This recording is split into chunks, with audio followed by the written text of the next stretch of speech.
I'm happy to join today with Democrats for Life to oppose the Reproductive Freedom Act. This is the most egregious and extreme abortion legislation that has ever been introduced in the state of New Jersey. Here we go. Opposition to the slaughter of innocent babies in the womb should not be a Republican or Democrat issue or a liberal or conservative one.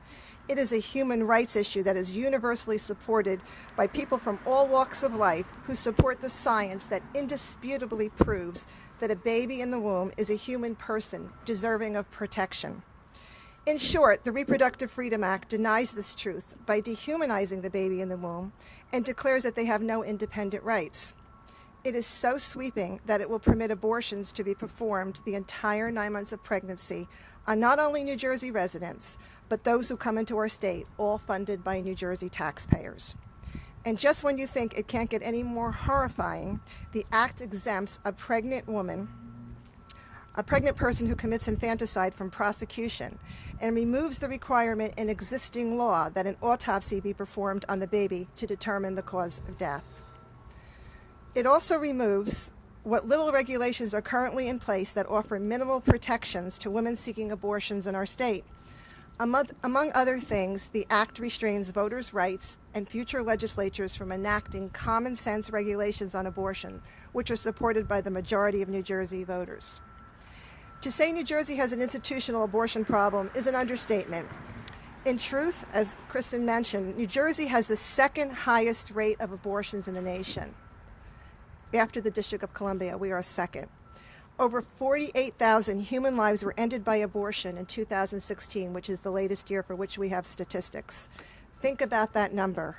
It's staggering. According to the CDC, the total rate of abortions among minority groups is nearly 70% of all abortions performed in New Jersey for that same period. Various studies have cited premature births as a common occurrence in women who have had one or more abortions.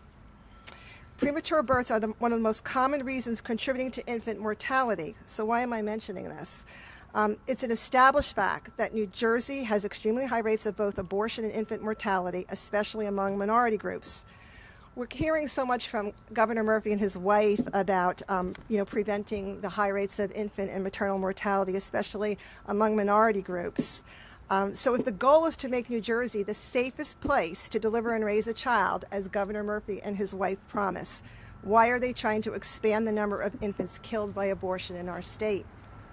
New Jersey doesn't need more abortions. We need to solve human problems with compassionate solutions like community outreach to populations most in need and providing resources and help to our wonderful pregnancy centers so they can continue to help mothers give birth to their babies and raise them in a safe and healthy environment. Abortion is not health care. It never will be.